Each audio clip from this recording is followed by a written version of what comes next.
Hi, everybody. Today's Saturday, May 9th, 2026, and our dear friend Mark Sleboda is here with us. Welcome back, Mark.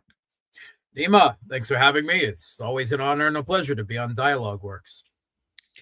And Mark, we know what is happening somehow in the last 72 hours in the Strait of Hormuz in the Persian Gulf. The two sides are fighting basically because of the blockade of the United States, which is totally, going against the ceasefire. Ceasefire. There is no ceasefire. Some sort of pause is happening right now as we talk, and the two sides know that each and they may have it in 1 hour, in 1 day, 2 days, a week. Nobody knows when this gonna all of this sort of situation gonna break out in a new major war, a new round of war. But what is happening in the last 48 hours? It was some sort of confrontation between Iran and the United States because the United States attacked two of these tankers that were supposed to get to the Iranian ports. And we've learned from the Iranian side. They said they hit two of the three destroyers in the region close to the Persian Gulf. On the part of the United States, they said nothing of that sort has happened. Donald Trump himself didn't mention that. He said nothing has happened to destroyers. But they argued that they have hit seven speedboats in the Strait of Hormuz, which I talked with Professor Marandi. He said no, they didn't hit any of these speedboats. They hit some of civilian boats because when you hit the speedboats, you kill the military personnel, and it's so difficult in Iran when they get killed, they're martyrs and you cannot hide it. It's not easy to hide it, the guy who was killed in operation in this sort of fight. And moments ago, we've seen this video coming out. And as you see, one of these speedboats is following the destroyer, American destroyer, getting out. And the guy who's talking on this video, he says, "Yeah, go ahead and flee. Here is the cradle of the earth and the land of Iranians. Here is a piece of Islam." And this is the reality of what's going on. The two sides are fighting each other. They have their own rhetorics. They, decided I want to. But it seems that how do you see this blockade in a long run? We definitely are headed towards some sort of escalation. Your understanding, your take. What do you make of it? Okay, so first let's go back big picture to get some context and understand what's going on. So, largely, at least compared to the conflict before, until 2 days of naval skirmishes this week, the ceasefire, at least between the U.S. and Israel and Iran, has largely held. Right, certainly in comparison to the scale of the intensity of the conflict before. Now, that says nothing about what's been going on in Lebanon, where Israel continues its genocidal war and ethnic cleansing of the Lebanese people of South Lebanon, the South Lebanon, of the Shia population of South Lebanon, literally and quite openly. And this has been even admitted on the pages of the New York Times, raising all of the cities, towns, villages of southern Lebanon to the ground. There's nothing left. What the New York Times refers to as the Gaza solution, which is genocide. So that continues in Lebanon. The so-called ceasefire that was agreed in Lebanon has nothing actually to do with Hezbollah. It is between the quisling government of Joseph Aoun and the Israelis. And right now, the Americans are doing everything they can, along with the Israelis, to push the Lebanese army, which is, shall we say, not up to the task of confronting Hezbollah directly and essentially trying to reprovoke civil conflict, civil war in Lebanon. Meanwhile, Hezbollah is, fighting a guerrilla, essentially, war of attrition in South Lebanon against Israel. and they're making very good, very improved tactical use of drones, of FPV drones in particular, and even more particular, they've been using fiber optic FPV drones, which are immune to electronic warfare and have been pioneered and used extensively by Russia in the conflict in Ukraine. And how Hezbollah acquired them, I'll leave. We don't have any evidence to say, but certainly the Russians have been providing drone assistance to the Iranians, and have the Iranians provided some drone assistance of something that can actually be used on the tactical battlefield on the ground to Hezbollah.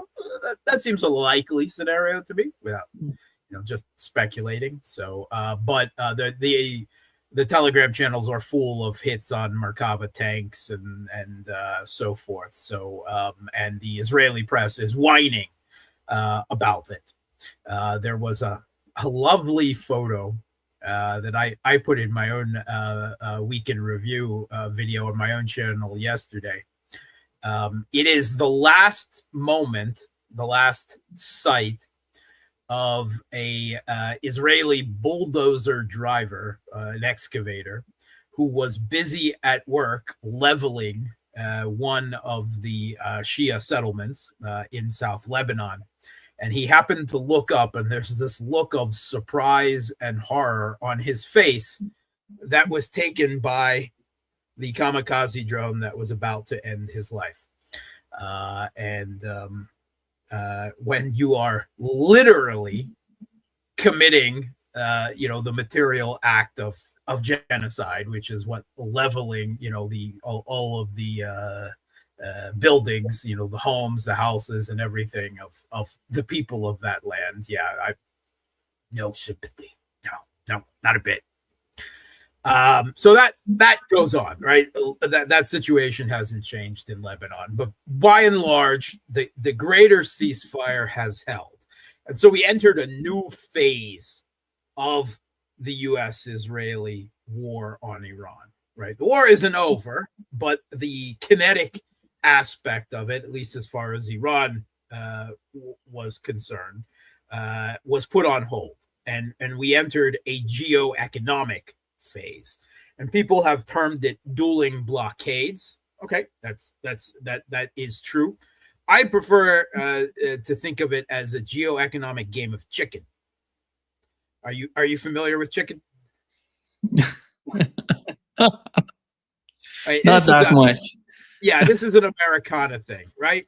So imagine Iran and the U.S. as two testosterone-driven, alked up teenagers, right? They're both in their sports cars, right? They're speedsters, right? And at the drop of a flag or whatever, they both race forward towards a cliff overlooking the sea. And the game here is to see which of the two blinks and swerves his car to avoid hurtling off the cliff first, right? And that's essentially what's going on, right? Iran, of course, is driving their own economy.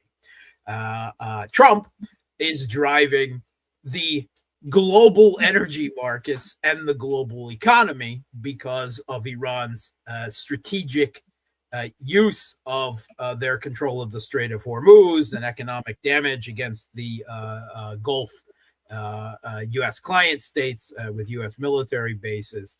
And it is Iran has limited ability to hit the U.S. back directly, other than those military bases, of course, that even the Western media has now admitted thrashed all over the Middle East. So asymmetrically, they're hitting the global economy, right? By going after this, Strait of Hormuz, through which so much of the energy traffic, but also the fertilizer, the helium, the aluminum, all these things flow through the Strait of Hormuz, or did, and are now selectively blockaded by Iran. They let through who they want, and they have established rules and tolls now and so forth. And it is important to know that Strait of Hormuz is not international waters, right?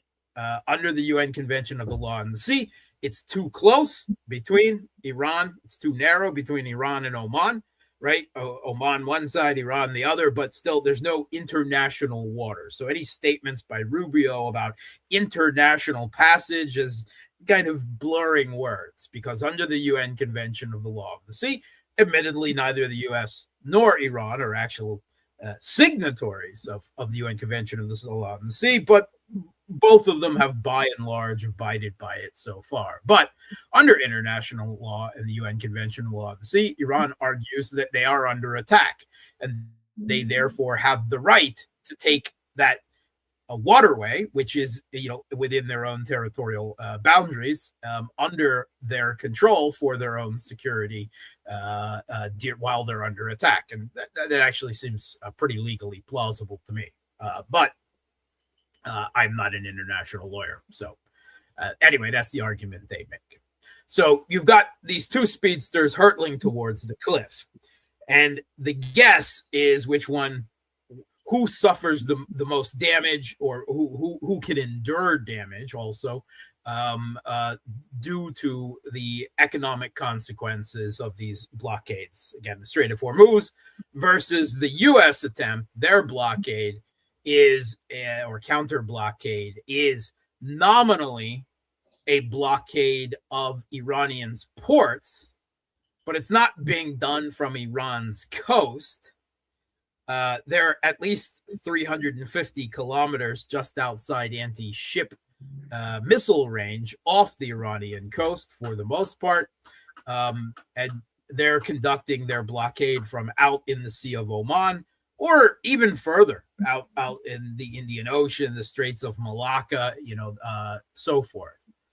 And so with Iran, the consideration primarily is because they've got so many countries that they trade with by land, right? Russia, the north-south corridor through the Caspian Sea. Pakistan has opened up multiple transit routes through Pakistan that then go on to China. And actually, there are already Chinese Iranian railroads in existence, right? So it's not like they're going to starve to death. It's not that they can't get supplies. The big question is getting oil out, right? Because that is still a significant part of the Iranian economy, particularly the Iranian government budget. And up until now in the conflict, because Iran was getting their own oil out and the Trump administration was desperate for any oil to get to the global market, they've actually been doing pretty well, right? They've been making pay, while the Arab countries and Iraq, which is just a victim of this, caught in the middle, their economies have suffered greatly. But the question is, how much oil is Iran getting out through the U.S. blockade, right? How much are they domestically using, right?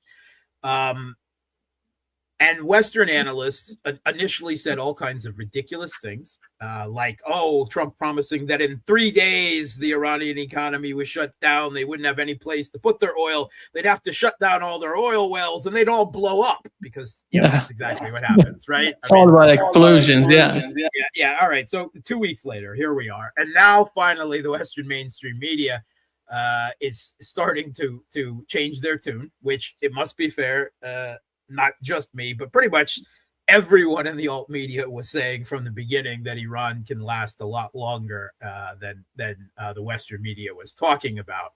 And Reuters put out an article just yesterday that cites U.S. intelligence as anonymously saying, the Iranians can last for months. They can outlast the U.S. blockade. I don't know that we need any greater. So whatever Trump says, right? We know we just really look at that for the entertainment value. U.S. intelligence is saying that the U.S. blockade is useless. And then as far as ships getting through, according to independent tanker trackers and so forth, Tanker Tracker, Kepler, right? Iran has gotten quite a number, dozens of vessels through the so-called, porous U.S. blockade, far more than have been intercepted. Far more, right? Maybe 10% have been intercepted, and that's of ships going in and out. So Iran's economy, yeah, I mean, they might be under a little more stress, but they've been under maximum pressure, sanctions, everything for years, right? They can take this stress. This is an existential fight for them. Trump has promised to destroy Iranian civilization. He has demanded regime change, unconditional surrender, bombing them back to the Stone Age so that they can never come back, right? This is all this genocidal rhetoric that he has been using. So, they have every interest of enduring, a little bit of economic damage in order to survive. Meanwhile, the global economy is not looking so good. And Asia, the U.S. Allies in Asia like Japan and South Korea have already begun gasoline rationing. There's a jet fuel crisis around the world. Lufthansa, European airline, canceled 20,000 flights the last I saw. Spirit Airlines went out of business. And all of this is actually only expected to start hitting Europe as seriously as it has Asia, which is a little more reliant on oil coming out of the Strait of Hormuz, oil and LNG. Europe is supposed to start getting hit in the next couple of weeks really bad, and they're talking about it, and they're kind of afraid of it now. So that all said, we're at the point where the status quo of this geoeconomic game of chicken, right, racing towards the precipice of this dueling blockades, is unsustainable for the U.S., right? They know they're going to lose that fight. So they've got to do something. And that was, at the beginning of the week, Operation Freedom! Exclamation mark, trademark symbol, right? Freedom. And this was an attempt by Project Freedom. Yeah. Project Freedom. Yeah, Project Freedom. Operation Freedom. Whatever. To attempt to force open the Strait of Hormuz. Not so much overtly militarily, but really more psychologically, right? That's what they were attempting to do. First, they announced that they were going to guide ships through the Strait of Hormuz. What they said were innocent, neutral, third-party ships stuck in the Strait of Hormuz. They were just going to get them out, and they're sure that's fine with Iran. They're sure Iran's cool with that, even though they're declaring it unilaterally. And just in case, we're not actually going to send our Navy in to escort you out. We're going to be in the vicinity, right? Like this hemisphere, I guess. We're in the vicinity, so you don't have to be afraid. We're somewhere. And the tankers and cargo ships in the Strait of Hormuz, what you should do is just try to put the pedal to the metal, right? put it all the way to the floor and hug the coast of Oman and pray you don't get hit. You don't hit any sea mines, and you'll probably make it. That's what they told them. So initially, they sent some ships in the direction of the Strait of Hormuz, and at the same time, there were two U.S. flagged transport ships already in the Strait of Hormuz. These were actually ships that, they normally conduct business, but they're also part of the U.S. Naval Transport Reserve, right? Which means that they can fall under military orders, right? So that in case the U.S. needs to move stuff, that they have this excess capacity, this reserve. And so they basically told them, you guys are going to be the guinea pigs. You're going to run this. And so while that was happening, the U.S. was sending a couple of warships, as I understand it, in the direction of the Strait of Hormuz, while these two are trying to race skirting the Oman to get out. and Iran started opening up fire on them. There was this sunk some speedboats, some fast attack boats. The Iranians say no, they didn't. That it was some civilian ships. Okay, I don't know, right? I tend to believe the Iranians in these situations, not with trust but verify, right? That's the way I look at it. And with the U.S. statements, it's don't believe, don't trust, and verified 10 times over. But I look for evidence. I haven't found anything terribly convincing either way, but ultimately, it doesn't make a difference. 6, 7 fast attack boats. How many fast attack boats does Iran have? Something like 2,500 of them? There's a reason why they call these the mosquito fleet, right? Because it's like mosquito season in Siberia, right? It's crazy. So it on a strategic level, which is what I'm worried about, doesn't make a difference, right? He said, she said about 6, 7 fast attack boats. They've got plenty of these. They can load them up with anti-ship missiles, with sea mines, with drones, with anything, right? They're extremely versatile. They're designed to dominate the Strait of Hormuz. They're not designed to send ships to the other side of the world and project aircraft at someone's borders, right? They're designed for this fight. They're good. They're designed for it. And Iran also has mini subs and underwater drones and surface drones and aerial drones and missiles and cruise missiles. I mean, they've got so many options. That doesn't make any difference. So the Americans quickly retreated out. They may have gotten those 2 transports out, but no one else followed suit. Well, a couple of ships tried to and got hit, right? And immediately after that, on Monday, Iran responded by hitting the UAE, right? Now, there's some comments, right? Trying to interpret Iranian officials' events. Iran saying, oh, no, we didn't do that. We don't know who did it. The statements that I saw is the IRGC saying that they had no premeditated plan to attack the UAE, and it is the fault of U.S. adventurism, right? Which, as far as I'm concerned, this is Iran saying, yeah, we hit them, but we only hit them in retaliation for the U.S. trying this stunt, this Project Freedom to open up the Strait of Hormuz. And that's the way I read it. If someone else wants to read it a different way, that's fine, because I think it's perfectly fine, right? The UAE house U.S. military bases used to attack Iran. That makes them, under international law, a participant of this conflict and, thus culpable and fine. So Iran, said, damn you, Trump, bam, UAE, right? And that's what they did. Because they regarded this attempt to force open the Strait of Hormuz as a violation of the ceasefire, which, seems perfectly legitimate again in my book. Moreover, what they hid in the UAE is the pipeline and the port of Fujairah. Am I pronouncing that correctly? Fujairah.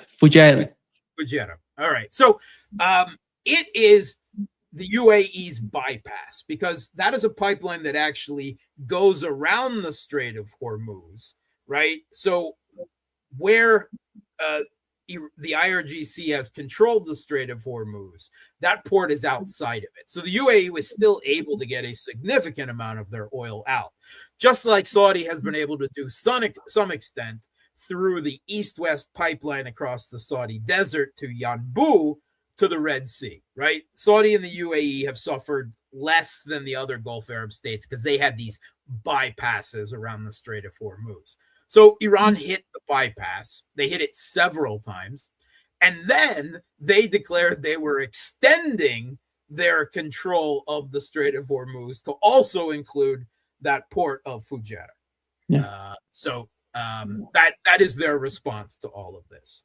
And then there was a backing down for a few days, right? And these are 2 lines, Mark, that were defined by Iranians. Yes, by Iranians. Two yellow lines. You see that there was one on the left side, on the right side of the Strait of Hormuz. So essentially, the U.S. tried to force open the Strait of Hormuz with a stunt, this Project Freedom, and Iran punched back, and the U.S. gave up. And so it was Taco Tuesday, again, as Trump put out another statement saying that Project Freedom was on Freedom ! Trademark was on hold because the Pakistanis asked him to. Right, that's the mediators, right? Because that's what happened. Okay, buddy. I mean, even the Western media didn't believe that. But then we had kind of a pause until Friday. And then the U.S. escalated again. And while I said a majority of Iran's ships, right, in and out of Iran's ports have passed through this porous U.S. blockade, and they've only got 16 ships there. What are they going to do? They can't go run around chasing every tanker, cargo ship, and container coming in and out of Iranian ports. It's really was always unfeasible on a naval parameter for that number of ships. And so many of those ships, all right, obviously the two carriers can't participate. They're not going to go chasing cargo ships around the world. And then you need a certain number of destroyers always to provide air cover for the carriers. You can't ever let them, because they provide a majority of the air cover. So you're actually talking about, I don't know, 4, 5, 6 disposable ships, right? Including the Marine expeditionaries, right, that are a little more designed for it, but still, it's only a few ships. It's just impossible, right? They can make selective targeting, right? And they might have hoped that that this selective targeting would be like a insurance blockade, like a lot of what Iran is doing on the Strait of Hormuz, where insurance carriers say the risk is too great, we're not going to insure you. And then no one goes anywhere, because ultimately this, the transiting of supply, of oil and other, cargo ships, it's on a commercial basis, right? You do it for money. You transport the A to B for money, right? And if you are not only going to not lose any money, but possibly lose your cargo and your ship on top of it, you're not going to go. Except that Iran is mostly using, as far as I understand it, their own flagged ships, so they can order them to do it, right? And they're going in and out. Now, obviously, not as many as were coming in and out of Iranian ports before, but enough of them. Well, the U.S. decided that they're frustrated, right? Axios, i.e., Israeli intelligence, right? Let's be frank about that. Axios said Trump was frustrated, right? That he has to do something. He wants some action. He can't just take this, because there must be some understanding in his orange stained brain that this is not, and the end point of this dueling blockades game of chicken is not going to end well for him. So he tried to escalate again, and they started firing again on 2 Iranian tankers, empty ones that were coming in, right, to load up. And they hit them off the coast of Iran. And then Iran started firing back. And there was an engagement with 3 U.S. destroyers. The U.S. says that they were in the Strait of Hormuz. Iran says they were off the coast of the port city of Chabahar, which is quite a distance away from the Strait of Hormuz.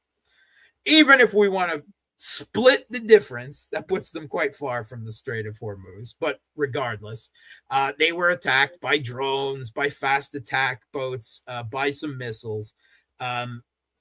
It doesn't appear that any of them were sunk. They may or may not have been damaged. They may or may not have damaged some Iranian fast attack boats in the process, right? We don't know. But what we do know is the Americans then got the hell out of Dodge. And that's where we are now, right? So I'm not going to say this, to me, does not qualify as a full naval conflict in that sense. Now, I certainly would consider it a violation of the ceasefire. And if Iran wanted to use this, ceasefire is over, we're back to full-scale war, they certainly would have the legitimacy to do so. The U.S. is not saying that. In fact, they're exactly saying the opposite. Trump even called it a skirmish, a love tap, I think was the terminology that I saw in the Wall Street Journal. They're still assessing what to do.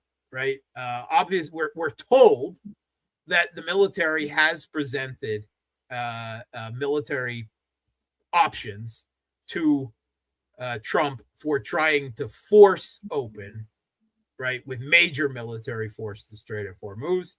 And obviously, they've probably given him, percentages, assessments of what the likelihood of success and what casualties would be and everything. And obviously, he's not eager to go down that route because he's been playing these small escalation games. Now, part of it may just be judging Iranian response too, right? That is a possibility that this is all just tests to gear up. But I mean, it can function that way and still be them flailing around, not knowing really what to do as well, which I think ultimately is what the Trump administration, they're not doing some 5D geopolitical chess here. That's not what's happening. They are flailing around. They don't know what to do. They can't walk away and take the L because they can't spin this as a victory as long as the Strait of Hormuz remains controlled by Iran, which it wasn't before they launched their war on Iran. And Marco Rubio was quite, he openly admitted this week that the major goal right now is to get the situation back to where it was before they launched this war, where the Strait of Hormuz is, free passage, not controlled by the littoral state, Iran. And Oman seems to be at least tacitly willing to go along with whatever Iran does in the aftermath, the end game of all of this. So we're back to you can't agree to Iran's terms, right? Politically impossible in the United States.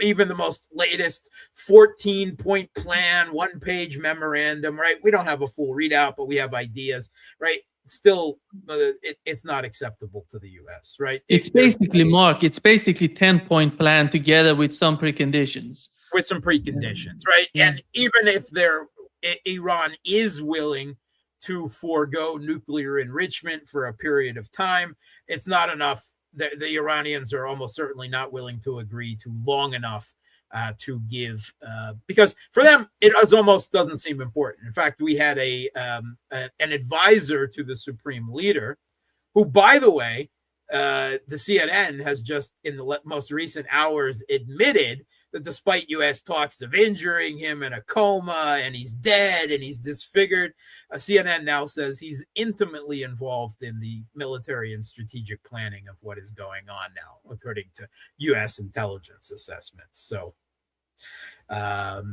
so much for him being dead. Anyway, or in a Moscow hospital, or some other nonsense that has come out in the past few weeks from the Western media.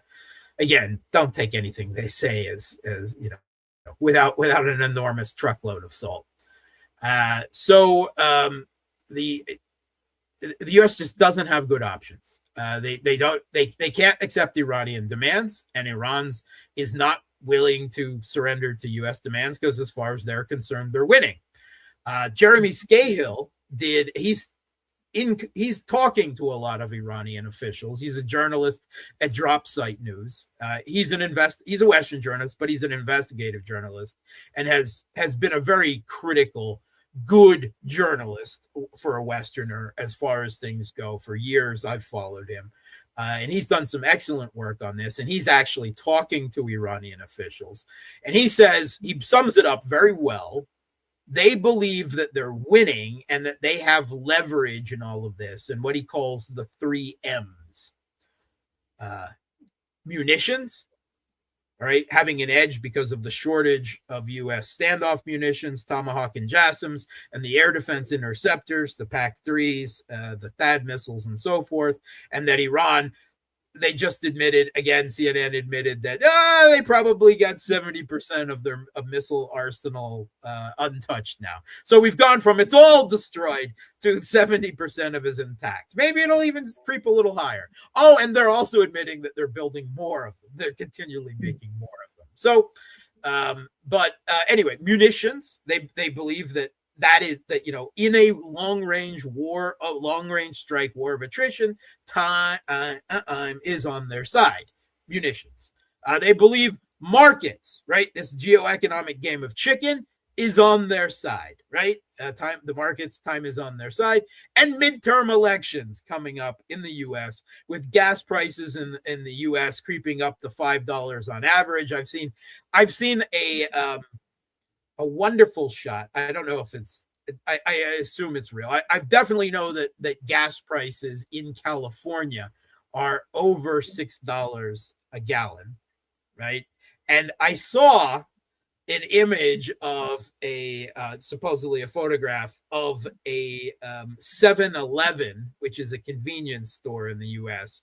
It's open 7 days a week, whatever, but they're open 24/7, right? 7-Eleven with gas outside, and it's the sign 7-Eleven, the store, and underneath it is the price of gas, $7.11 a gallon, which is, I don't know, it's extremely amusing to Americans, by the way. I mean, in a horrific sort of the price of gasoline way, right? And Trump looks like he's just going to get mauled in the midterm elections, right? Now, not that the Democrats is any better for Iran, but it's a question of personal elite factions in the U.S., right? Trump doesn't want to face the rest of his next 2 years in office fighting off impeachment from a hostile Democrat-controlled House. So the Iranians believe all that is on their side. They're not going to make concessions to the U.S., at least not anything significant, and anything at all they make is probably just pressure from China, right, to agree to something. And the military options are not good, and that's why Trump is hesitant, because they've given him percentages of success, they've given him projected casualties and so forth, and he's saying I can't do that, right? So he's flailing around, 2 different stunts inside of a week to try to break out of the status quo, and both of them have been failures, right? Without a doubt. They did not get anything other than possibly these 2 U.S. controlled ships through the Strait of Hormuz, and it's still firmly under Iranian control. They're now even talking about taking control of the internet cables that run underneath the Strait of Hormuz as well, and taxing internet traffic through it as well, which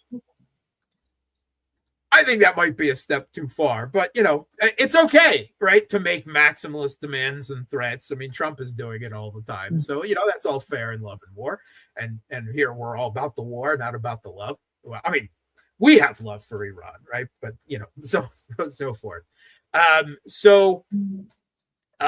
That's where we are. Trump is flailing around. They don't know what to do. They've got no good options. Everything is bad. Can't walk away, can't agree to Iran's terms, and no good military escalation options either. They don't have enough munitions to destroy Iran, no matter what they might say. To make Iran glow. I guess if they use nukes, but then it would be the end of the world, right? Let's be frank. Russia and China, meanwhile, are giving increasingly signal that they've got Iran's back in more than just the political sense. China has made statements that they're just going to start ignoring U.S. sanctions, and that they will have their own companies back in this regard, and which seems to indicate they're ready to go straight into the full-on trade war with the U.S. again over this, which has only been put on pause since last year anyway. There was conversations. Aragchi went first last week to Moscow, and then this week he was in Beijing. The 2 other great powers in the world have Iran's back in this, and the U.S. is sitting out there with not even the Europeans seriously willing to help, just with Israel, which is as much a liability as it is an asset for them.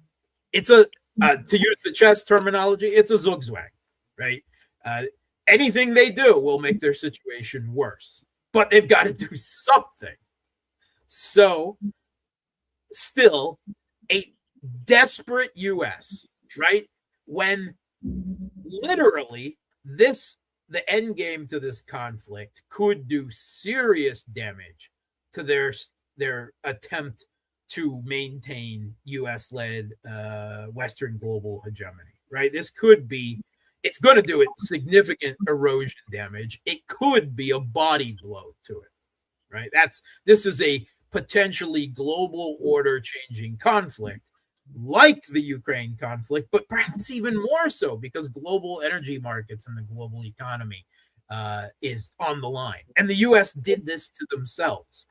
The U.S.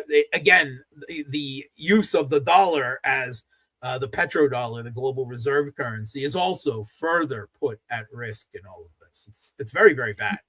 In Russia, I tell you, in the Kremlin, they're sitting there, popcorn, champagne, right? In the short term, Russia benefits enormously from all of this. In the short term, right? Oil prices go up. Gas prices go up. Urea fertilizer prices go up. Agricultural prices go up. Millions are going to starve, right? As a result of all of this, because crops aren't being planted, or they're being planted without fertilizer as a result of this. Aluminum prices, which it's again a byproduct of the LNG process, are going up. Helium, vital for semiconductors, again a byproduct of natural gas production, is going up. Russia is the biggest provider, or among the top providers for all of these. So cash is rolling into Russia. Now, while China, you could make the argument that they import a lot of oil. Oil prices have gone up, so it's a stress on their economy. But on the other hand, I just saw an announcement today that China is cutting back on oil imports and even releasing some oil reserves onto the market, which seems to say that they're sitting pretty, right? That they're not too worried about all of this at this point. So now, Russia and China are concerned. Two things. One, that the Iranian government survives, right? They want to make sure that there's no regime change. That would be bad for them. They also want to avoid a global depression, because that would be bad for them at the end of the day too, right? Russia benefits economically in the short term, but if it goes on to the long term, then the whole global economy will tank and demand for everything is going to go down, and that's not good for them either. But the other advantage is the U.S. is wasting so many of its nearly bare cupboard of munitions, both offensive standoff munitions and air defense interceptors, that Russia and China no longer need to fear that the U.S. is going to come picking a fight with them for like the next decade, right? Because that's going to have, with the low production rate for the U.S., the Achilles heel of the production of these munitions. It was openly discussed over the last week in the pages of the New York Times, Washington Post, Financial Times, that if China wanted to militarily retake Taiwan, they could do it now. And there's no question that the U.S., I mean, I don't think there already was any question, but now there's definitely no question that the U.S. couldn't stop it. But China doesn't want to militarily retake Taiwan. They don't think they need to do that. They think time and economics will do it for them, unless there's some kind of provocation. But that tells you this is a geopolitical hard limit on U.S. power going forward for years. Russia no longer needs to fear that at the end of the Ukraine conflict, maybe after a change of presidency or whatever, that the U.S. will enter it directly, because they no longer have the bullets, right, the munitions to do it with. So the Kremlin must feel extremely comfortable right now. They must be thinking, well, we have some time to sit back and think, how do we want this to end in Ukraine? What do we want? What do we not want? Because we have the ability now for years to take it. We don't Europe is only a moderate, threat, certainly not like the United States, and we can handle that. China, meanwhile, the pressure is off, right? The U.S. is not going to provoke something in Taiwan or the South China Sea now, because they wouldn't have the ability to even have a chance of winning against China off their own coast now. So China has two active front lines right now in Ukraine and in Iran.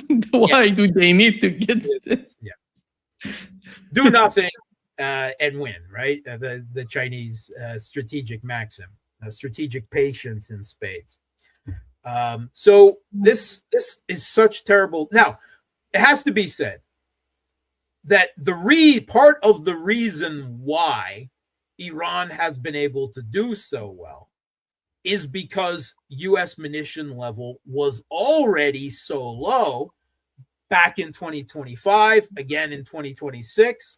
Why? Because the U.S. wasted so many of them in Ukraine, air defense interceptors, right? So Russia bore the burden of U.S. Western military pressure for years there. The Houthis in Yemen, multiple times, both the Blinken-Sullivan administration and the Trump administration tried to play whack-a-mole against the Houthis, the Ansar Allah movement in the deserts of Yemen. All right, wasting Tomahawks, right? Wasting those standoff munitions, wasting air defense interceptors against Houthi drones and cruise missiles and so forth. And that reduced their cupboards further. So when they went to escalate war with Iran, which I've at the very beginning last year, I said, they're not going to do this. They're not that stupid. They don't have enough munitions. And they were that stupid. And they didn't have enough munitions. And they called it off last year. And they started up again. Same thing. Failed to get regime change quick, right? With color revolutions, insurgencies, decapitation strikes. And we're right back into that war of attrition and the shortage of munitions again. So this is going forward now. Iran is now bearing directly the brunt of U.S. power. But China and Russia are geopolitically also the beneficiaries of all of this, because all wars are one war.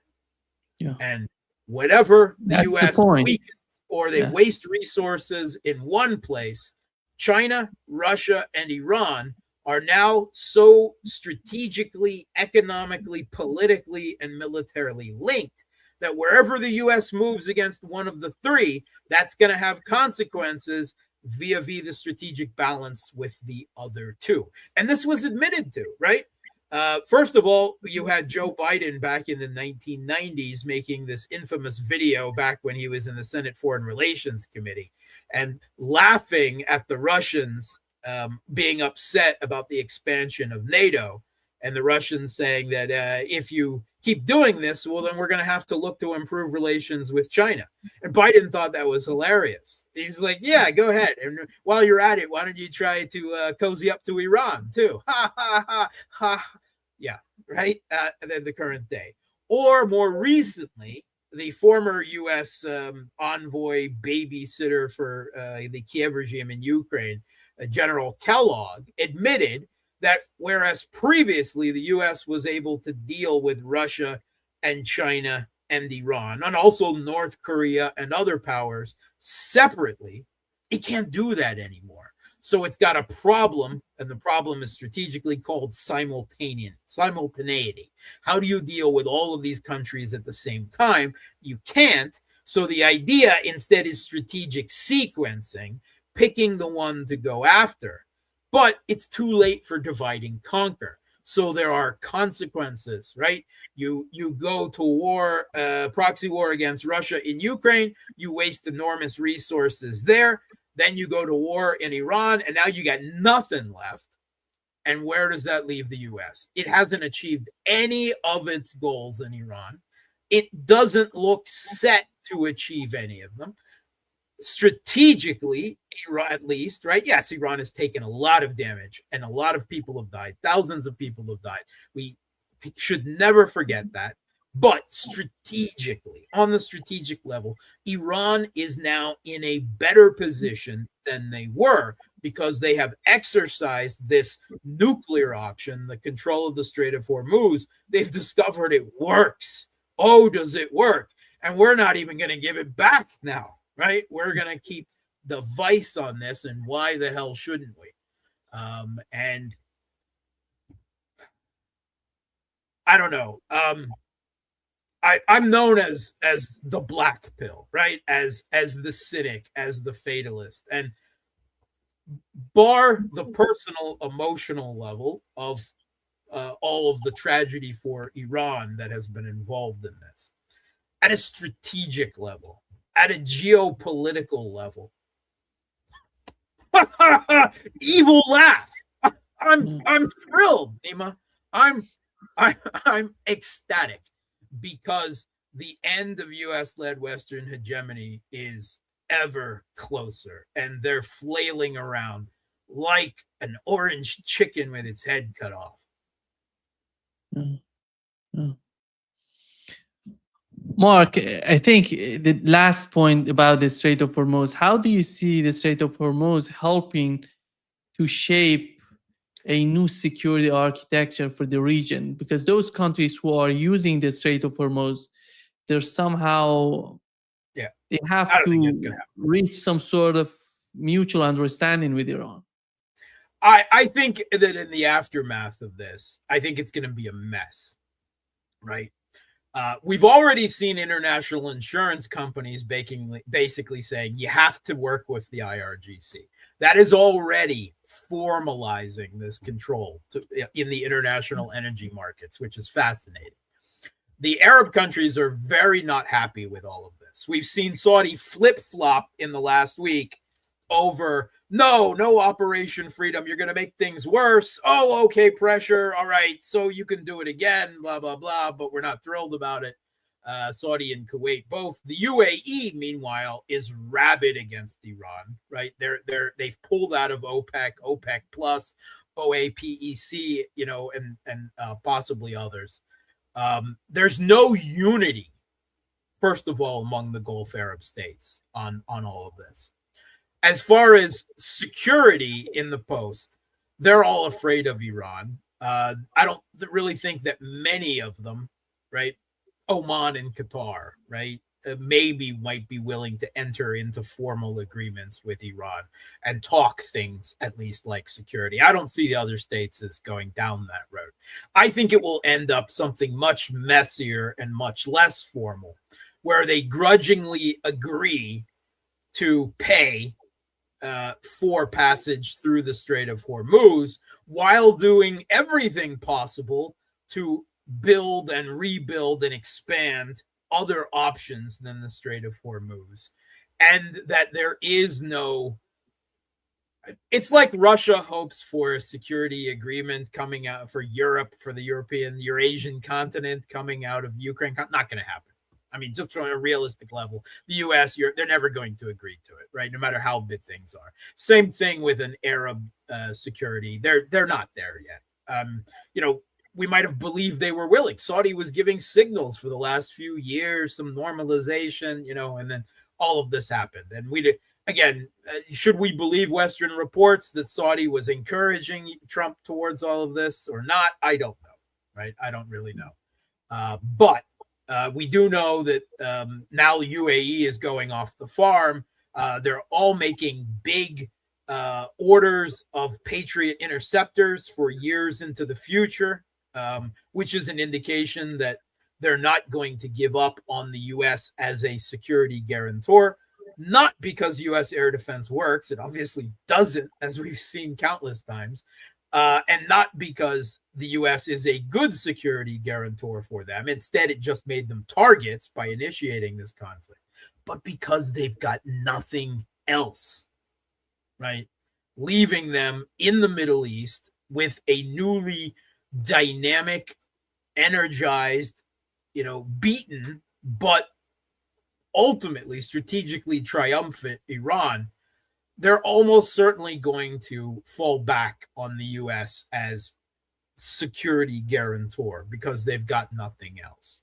Now, they may look for multi-vector options moving forward, right? Start talking to Russia and China about military supplies and agreements or everything.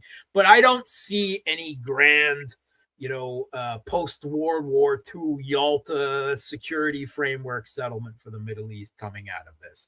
It's a lot more likely to just end very muddily, very with a lot of grumbles and acrimony, and almost certainly to be reignited again in a couple years down the road. I know Iran doesn't want that, but there are no security guarantees that the U.S. and Israel can give to Iran that it would abide to, right? The U.S. is agreement incapable, right? We saw that with the JCPOA. One government agrees to it, another guy's elected, rips it up immediately, right? And then goes back to war with Iran. Same thing could happen again. There's no reason to believe that. And I don't even know that this administration is diplomacy capable. All right. Iran still keeps talking about serious negotiations.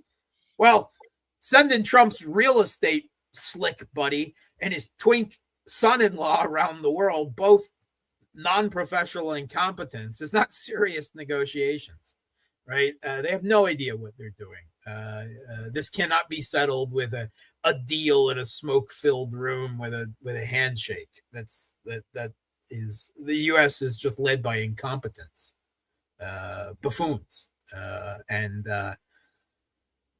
the deep state is still trying to chart a way through all of this, but they do have to filter everything they do at least through the figurehead of Trump, and he's creating a lot of problems for them. I don't think there's any question about that, and all their plans have gone up in smoke. So I would be happy to see otherwise. I would love to be wrong on this, but I don't see actually the security architecture that I was talking about. It's not between Iran and the United States. It's between Iran and Saudi Arabia on one side. Again, I don't see Saudi Arabia, Qatar, and Oman on the others. Qatar and Oman, maybe. Saudi, Kuwait. Because I think, Mark, they were trying to UAE definitely. They were trying to make some sort, since this war started, they knew what's going on between Iran and Saudi Arabia, that rapprochement, because China and Russia behind the scene made some sort of deal between Iran, and because that rapprochement was some sort of surprise for the United States, in my opinion. It was a surprise for me too. Yeah. But it seems that they tried to to smear the picture of Saudi Arabia during this war. I think that was a Zionist sort of agenda, because they said every time they're talking about something against Iran, they put Saudi Arabia in that context. They have a special place for Saudi Arabia in that context against Iran. I think there is, and there sometimes is, a question of what they call great men theory, right? Of a personal element that does step in, particularly when you're talking a country like Saudi Arabia, though while it does have institutions and a foreign ministry and everything, it's still largely a dictatorship. I mean, a one man. Mohammed bin Salman hated Joe Biden, right? Joe Biden's corpse, Blinken Sullivan, whatever you want to call it. He hated him. And while he was in office, Saudi looked to other relations. They looked to normalize with Iran. They looked for other options. They started talking to Russia in broader ways. They talked to the Chinese and so forth. Then in comes Trump. And MBS is like, I've already talked to this guy. We know what he wants. We know how to manipulate him. It's a different situation.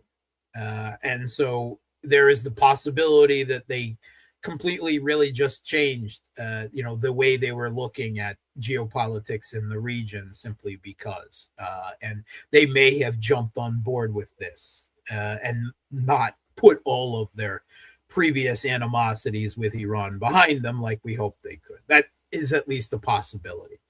And now, whether Mohammed bin Salman is happy with those decisions now, I very much doubt. But it seems he was more willing to go along with Trump, who was willing to go along with Israel. No one was bent to everything, right? They're all, even the puerile, unhinged man-child, megalomaniac man-child that is Trump, is still technically a grown man, right? They make their own decisions, and yes, they influence each other, but Israel, the U.S. and Saudi, but ultimately they made their own bets in this situation. No one should take that agency away from them. Can Saudi pivot their way out of this in another direction? I just don't see it. But could be wrong. Definitely not the UAE. They're so angry right now, and there's a lot of bad blood that is all, of course, resurfaced over all of this, and I don't think that's going to be quick to bury, and certainly not with any grand, strategy that pushes the U.S. out of the Middle East, and then the Iranians and the Saudis and the Emiratis all sing kumbaya to get. No, that's unrealistic. I think would like to be proven wrong, but I don't think it's possible. I think Occam's razor, the most likely outcome of all of this is going to be a mess, because things are always a mess, and it's just managing the mess, what you do, that how you move forward or not into the future. Yeah. Here is, let me just bring it up. Mark, thank you so much for being with us today. Please go to the boosty.to/therealpolitik. You can find it right below his name, on right, to the right side of Mark. You can see it again, The Real Politic with Mark Sleboda. You see the link right to the right side of Mark, and you see and we have our friend putting it in the comment section. You can follow that. I'm gonna put it in the description of this video right after this talk is over. And please go there and subscribe to Mark's page on boosty.to. Mark is using Boosty because he's in Russia. He's not in Substack. Is sanctioned? They sanctioned Russia, or is not accessible? Oh yeah. So subs. I mean, it's credit card companies, right, and everything. So Patreon, Substack, YouTube, Buy Me a Coffee, whatever. None of that works for me. Boosty, however, is sanctions proof. It works for you. It works for me. And therefore, I put all of my stuff there. Anyone can follow me for free there. I put all of my interviews I do with everyone else. I collate my crosstalk stuff. I put all of that there for everyone. But then I also have a subscription service there for those who are so masochistically interested in more cynicism and fatalism of my sort. You can support me and get access to hours and hours of exclusive material that put a lot of work into every week, and we have a private Discord channel as well. So that's where I've set up shop. Yeah. Thank you so much, Mark, for being with us today. Great pleasure, as always. Thanks for having me.